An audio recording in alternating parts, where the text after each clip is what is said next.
Avenue, and then we'll take it higher. Booyah, and it's time for the Game Sports Show, the Twin Sault's only local, regional, and national sports show. It's your host, David McCaig, and I'm here live from Icebreakers Sports Bar and Grill upstairs at the John Rhodes Community Centre. It is April the 16th, 2019, and I'm going to be joined by Dane Hanchrow and Brad Coccimiglio, two of my co-hosts here on the Game Sports Show in just a few moments. Just want to give a special shout-out here to Scott Nason, who will be our board operator tonight. I want to say thank you to you, the listeners, for coming on by as well. And when I get through this usual introduction portion, I will bring in both Dane and Brad. And as I mentioned, here at Icebreaker Sports Bar and Grill upstairs at the John Rhodes is packed here at the John Rhodes Community Centre. Both pads are absolutely busy with skating on the right side here behind me, and then playoff hockey on the new rink, as they call it. Lots of hockey going on. It's busy hockey season here in Sault Ste. Marie, Ontario. And here on today's edition of the Game Sports Show at the Icebreaker Sports Bar and Grill VIP room, we're going to be talking about some local hockey in terms of the Soo Thunderbirds in the NOJHL final. And, of course, with Brad Coccimiglio being here, we're going to be jumping into a lot of discussion about the Sault Ste. Marie Greyhounds and their second-round exit to the Saginaw Spirit and what's in store coming up for the Sault Greyhounds going into the offseason and going into next year. And then when we take our break, when we come back, we're going to be talking about the NHL Playoffs, usually here on this local edition of the Game Sports Show, where we stick to everything local for the majority with a little bit of professional sports. We're going to actually dive into a good amount of professional sports here today in terms of the National Hockey League playoffs. As you know, there's games every night on CBC, on NBC, on Sportsnet. Lots of games always going on. So when we have a show, we're going to be talking about the National Hockey League playoffs to ensure our listeners are caught up to date. Now, for other shows this week, you could hear another edition of the Game Sports Show from yesterday from the Eagle 95.1 radio station, and also Wicked Sister edition of the Game Sports Show with myself, Scott Nason, and Butch Davis. You can hear that on the Podbean page, and you're listening to this show currently through the Podbean page, potentially through the website on thegamesportshow.com, or through our Facebook or Instagram page at the Game Sports Show or at the Game Sports Show SSM. Either way, you can find that show from yesterday with myself, Scott, and Butch. Lots of content that we dove into yesterday and here today. We're going to dive into lots as well. Myself and Jamie Antonello and Justin Heichel do plan to be at Sportscenter Bar and Grill, the Sioux's best sports bar for 3 years in a row. Tomorrow we do plan to be there around 9:30 p.m., which will be after the Leaf game, of course, is when we plan to get going. If there's any cancellations or changes, we will let you know. But we will be at Northern Superior Brewing Company. Myself, Justin, and hopefully Dane Hanchrow as well will be there from Northern Superior at around 6:15, 6:30, where we'll talk everything more with the NHL update and also with MLB update and some local sports scene as well. Now, without further ado, I'm going to bring in one of my co-hosts right now. First, Dane Hanchrow.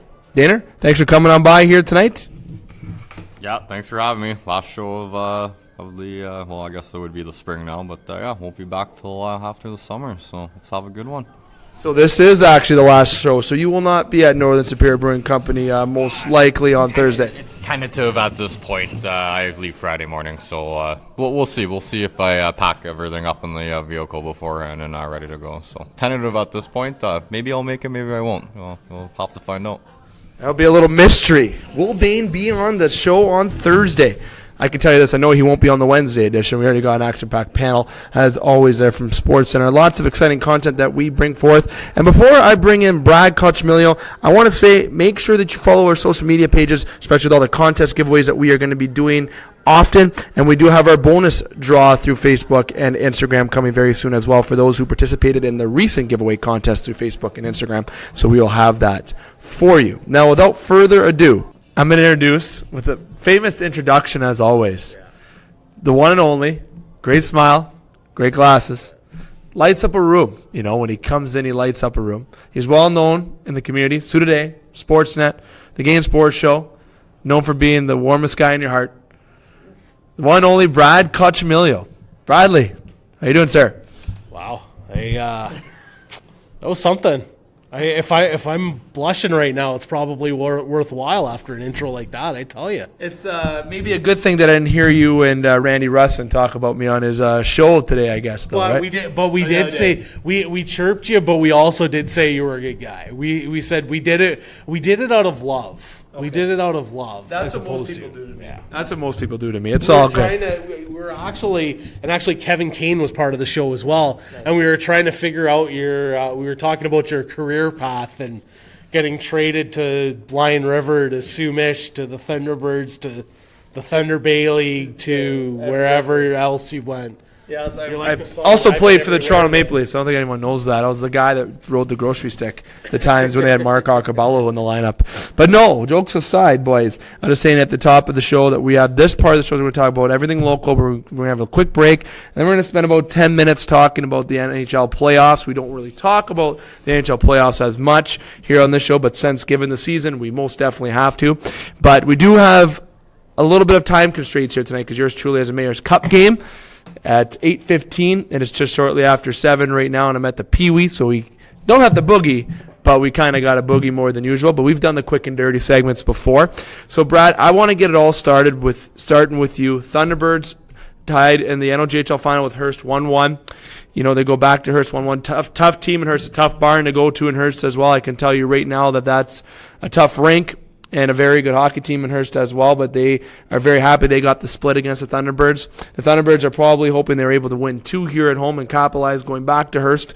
But we're going to talk about the Thunderbirds, and then we're going to give a couple minutes, obviously, to the Sault Ste. Marie Greyhounds, talk about them losing to the Saginaw Spirit and what they have in store going into the offseason next year. But to start off with you, Brad, just talk about, get the listeners a little update with the Soo Thunderbirds. Yeah, I mean, you know, like you said, going to Hearst tied at 1.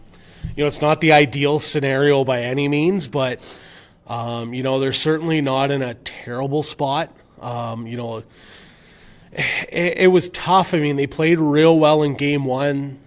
You know, they had an opportunity to get into game 2. They were down a couple, scored a shorthanded goal, but couldn't capitalize and kind of come all the way back. I mean, that's a difference maker, right? If you can, you know, come out with some good shifts. They had some good shifts, but you know, couldn't find the back of the net, and that's a tough situation. And then, you know, Hearst ends up breaking the game open, you know, late, which was good. So, you know, Hearst put up a good effort. I mean, that's a tough team to play against. You know, that's been about as tough as we could have expected it. You know, that's a series that is probably going to go 6 or 7. Yep. You know, I'm not shocked that they're tied at 1 going to Hearst. And like you said, a tough building to play in. They're talking, you know, 1,200 people at the games up there. You know, games 3 and 4. So that's their team. That's good. Yeah, that's it. I mean, you know, they had almost 70 fans travel to the games here as well. So like they had a bunch of people coming. You know, talking to a couple of the people that were here, they even said that, you know, that to Hearst, the Lumberjacks are what the Greyhounds are here. They're that big. You know, so, you know, a little town of, you know, 5,000 or 6,000 people, whatever it is, they bring a good chunk of the community together to watch games every night, right? So it's going to be tough. It's going to be a hostile atmosphere for the Thunderbirds, but, you know, this team's been through it. They've played up there. They know what to expect. You know, it's not going to be easy, but, you know, it's going to be 2 tough games, man. They're, you know, they're going to be, you know, Hearst is, you know, I don't think anyone expected Hearst to go lightly. So, you know, it's going to be a tough series. It's going to be a long one. We know there's going to be a game 5 next on the weekend here. You know, so yeah, so it should be kind of a good run here going over the next 10 days or so. Thunderbirds in the NOJHL final 1-1 against Hearst. They are in Hearst Wednesday and Thursday, 7 o'clock. They're back here in the Soo for game 5 at 7 o'clock Saturday. Then Monday we'll be back in Hearst. Wednesday back here in the Soo if 6 and 7 did occur. We did not have John Parko come on by here tonight. Obviously busy. He's got the finals prep. They're leaving tomorrow to go to Hearst. They got lots going on, so we were unable to have John come by. Maybe in between game 5, we're hoping that he can come on the show to even do a pre-recording, a little bonus upload, but we'll keep you updated on that and the Soo Thunderbirds as we continue to be alongside them with their run to the NOJHL Championship, the Dudley Hewitt, and to the RBC in hopes with them as well. So, Greyhounds, though. We're going to transition to the Greyhounds quickly before we go to our first break. The Greyhounds lost to Saginaw 5-0 in the last game. Game 6. They lost series 4-2 against Saginaw after trailing 3-0. Brad, go through that series. You know, we've talked about it a little bit on the show yesterday. Myself and Scott talked about the Sault Ste. Marie Greyhounds and also how pleased we were to be a partner with them this year and work closely with them, and we look forward to that next year as well. But you also have the Hounds that had expectations this year, everyone doubted. And they finished third in the conference. They made a good little run at the playoffs. Saginaw was ultimately the better team. You've said off air that, you know what, some people do not know how close that series actually was, more than actually was. The one game that wasn't close, we lost 10-1. I think that's the one game that everyone's going to look at and be like, that's why it wasn't close. Your other series going on, you have Guelph and London are Game 7 right now. I think I just stole your thunder because I know you kind of have that up. Guelph down 3-0 to London, and they come back. But we're going to talk about the Hounds here in terms of how you felt the playoff run was. Could they have beaten Saginaw? Was Saginaw truly the better team? And what do the Hounds have in store going into the offseason of next year? You know what? I mean, it was a disappointing finish, obviously. I mean, it's, no team wants to. The goal every year is to win your last game of the season. It's that simple. If you're the Soo Greyhounds, looking back on it, you're happy with the way the year went. I mean, there's no way that, we could have expected this team to finish with 96 points. I figured, and I've been on the record on more than one occasion thinking this was going to be a 6 or a 7 seed. I figured this was a team that was probably going to be, a round or two in the playoffs. They gave Saginaw a scare. I mean, Chris Lazare, the Saginaw coach, flat out admitted that there were points after Game 5 that the Soo Greyhounds had them doubting themselves. There were points that Saginaw felt as though they might not be good enough to win that series. They were, the Greyhounds put a scare into them. And you know what? For me, that says a lot about, how good the Greyhounds actually were in that series. And let's face facts. The Greyhounds could have just as easily come home up 3-2 after Game 5 if they score a power play goal or two in Game 1. Because essentially the opening game of that series was a 2-1 hockey game. And the only reason it was a 2-1 hockey game is because the Greyhounds were scoreless on the power play. And they had 4 power plays in the first period of that game. If they score 1 goal in the first period of that game, who knows how that game plays out. I mean, let's be honest, hindsight is 20/20. I realize that, but they were in a lot of games. They were, that was a very close series. They had a lead here in a game that they lost 6-5. So, they were that series was very close. They weren't playing poorly enough to be down 3-0 in that series. But I mean, it was too big of a hole to dig out. Guelph is learning that right now, trying to battle back against London. I mean, there's a reason it's only happened 4 other times in OHL history where a team has come back and won in 7 after being down 3-0. So, you know what? You look back on it, it stings, but it was a great series. It was a lot of fun to watch. It was really great hockey by 2 high-end teams. And you know what? If you're a fan, if you're a player, you're going to look back on this year and say, hey, you know what? It was pretty darn good. Now looking at next year, what do you see? You know what? I mean, it's going to be interesting, just because they're going to get younger. But I feel like the experience these young guys got playing in a series like they did against Saginaw is going to be huge for them. I mean, I look at a kid like Alex Johnston, who I admit I didn't have a super high expectation, but once he got settled into the league, I was impressed. The kid played well in the playoffs. Rory Cairns, is a 16-year-old at 8 goals. You know what? That's all right for a 16-year-old in that league. Ryan O'Rourke is probably one of the best defensemen of his age group in the country. That's a kid who's going to lead that blue line. Holden Wales, a kid who developed by leaps and bounds this year. He's been a lot better than I expected. Pitlick will be back? Yarmer Pitlick will be back. He's going to be in his draft year. He had a great stretch with the Greyhounds after coming over after the deadline. I mean, Cole McKay probably was a year ahead of where I expected him to be. He had a year. Yeah, he had a season this year that I wasn't expecting out of him for another year. So some of the kids are ahead of schedule, which is very good.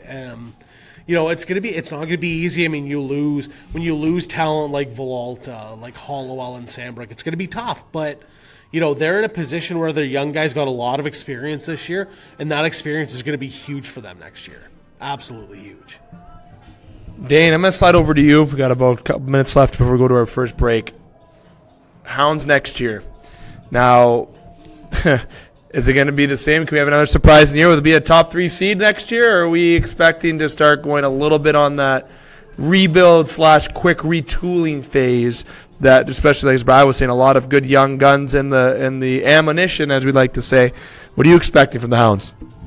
I mean, if you look at the past couple years, despite the turnover, I mean, with players, which is inevitable in the OHL, obviously, or any, the Canadian Hockey League.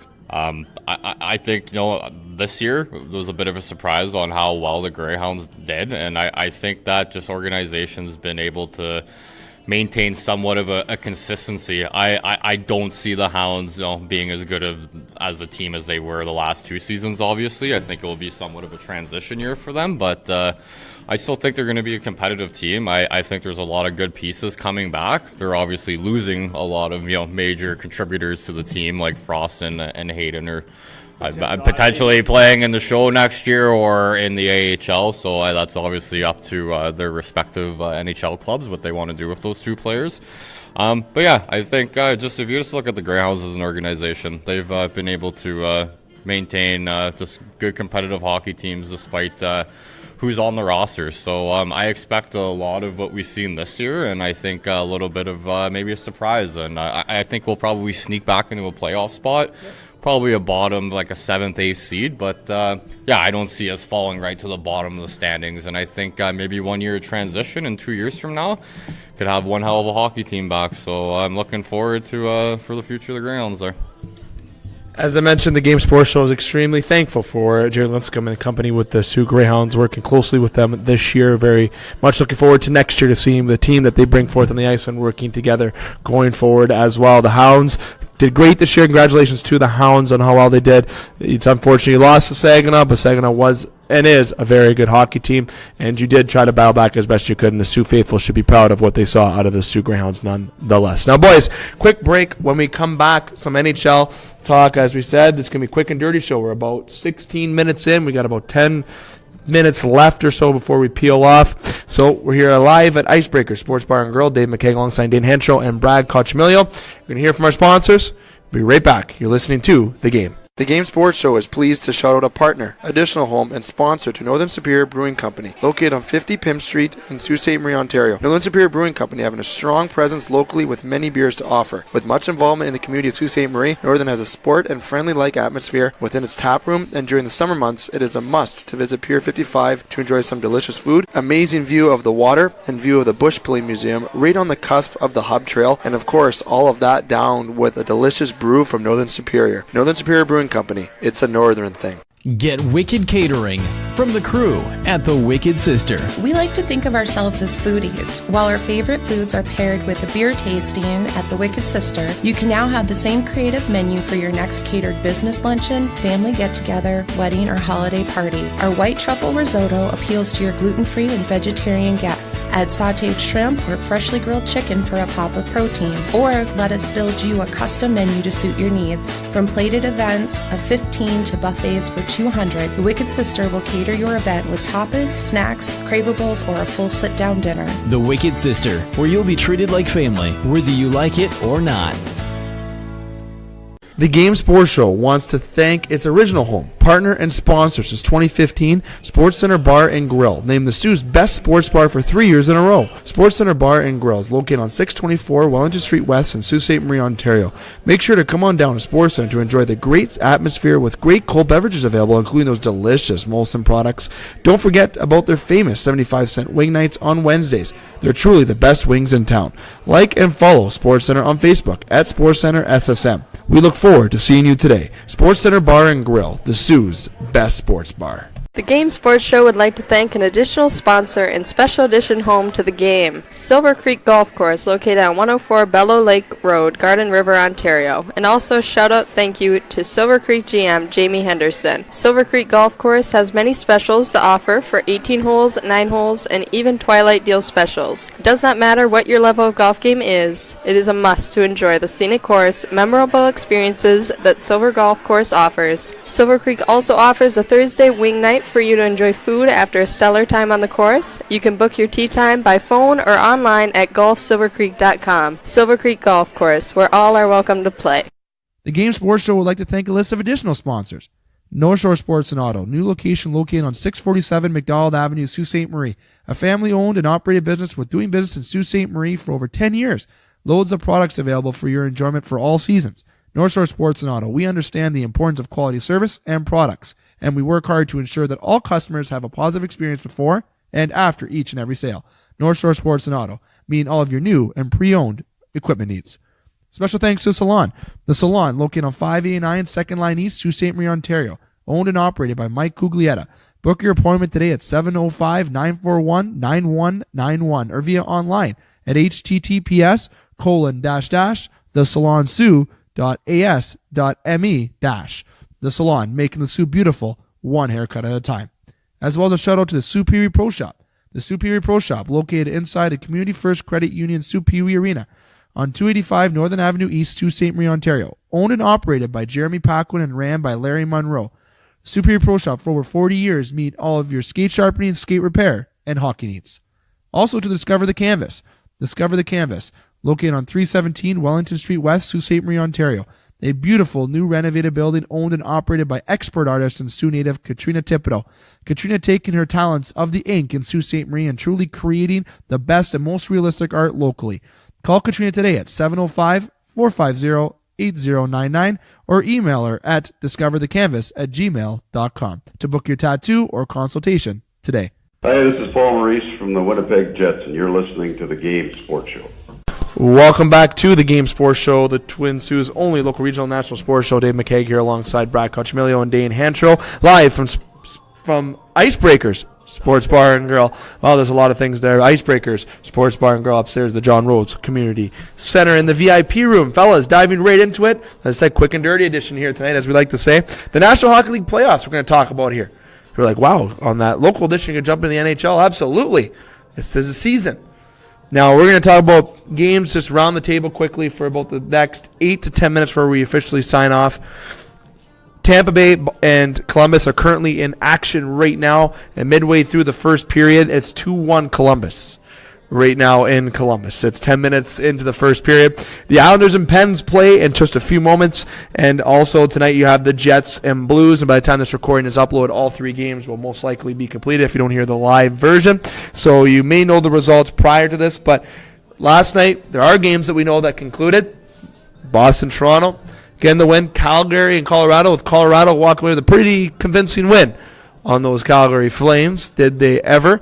Also, you had the Carolina Hurricanes defeating the Washington Capitals with Andrei Shevchnikov. I got there as the speaker gets a little louder here inside the VIP room here while we're recording.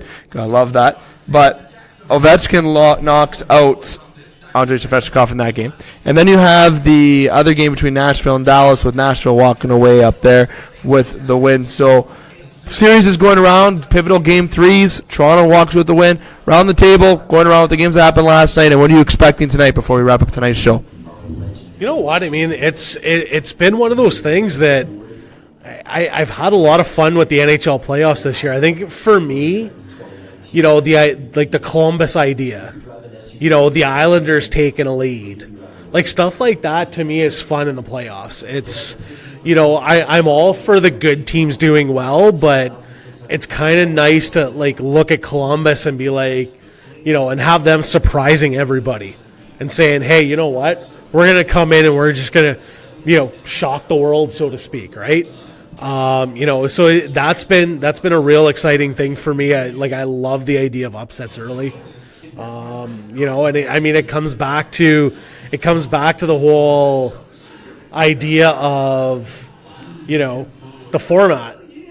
Hey, at this point, you know, Columbus is going to give a team potentially a run in round two, and that's assuming they get through. And, you know, let's face it, for all intents and purposes, there's a very good chance they're getting through. I doubt Columbus loses 4 straight. You know, so it's exciting. It's, you know, it's a lot of fun to have this, you know, going on in round one. And, you know, I hope it continues. Like, I love upsets. I mean, it's, you know, it just makes everything that much more exciting for me. Dane, going over to you. Speak close to the mic as we have a speaker overriding us a little bit right now that we can't seem to get turned down. Yeah, I think just going into the playoffs this year, I knew it was going to be very competitive. I mean, the only series that I really saw a for sure win was going to be Washington against Carolina, and you never know. Carolina, Game 3, and they dominated them last night.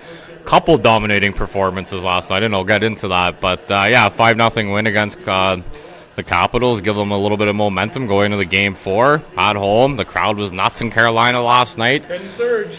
Yeah, I just get that series tied up, go back to Washington, and anything can happen. I mean, until last year, the Washington Capitals haven't had a whole lot of playoff success, so I could see them losing this series. But yeah, just like Brad was saying, with a bunch of upsets that we've been seeing, I kind of foresaw a couple of these upsets. I didn't pick them, but I just mean by all these series were so close going into the playoffs that the Islanders.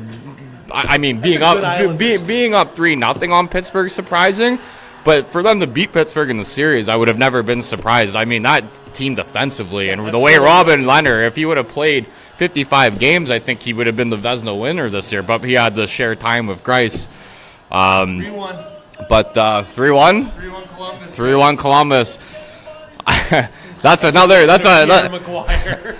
I was almost thinking earlier, Columbus's whole season's been a roller coaster, and I was like, maybe this series will turn into a roller coaster. Yeah. Maybe Tampa, sneaks in 3 quick, but here we go. Stamkos, Kucherov, who are the two biggest choke artists in the NHL now. Might be the Tampa Bay Lightning after. We'll see after tonight. Potential coaching change candidate, right? That's a team that's been very good but hasn't got it done in the playoffs. They just re-signed Cooper. But that's what I mean, right? At this point, did you not?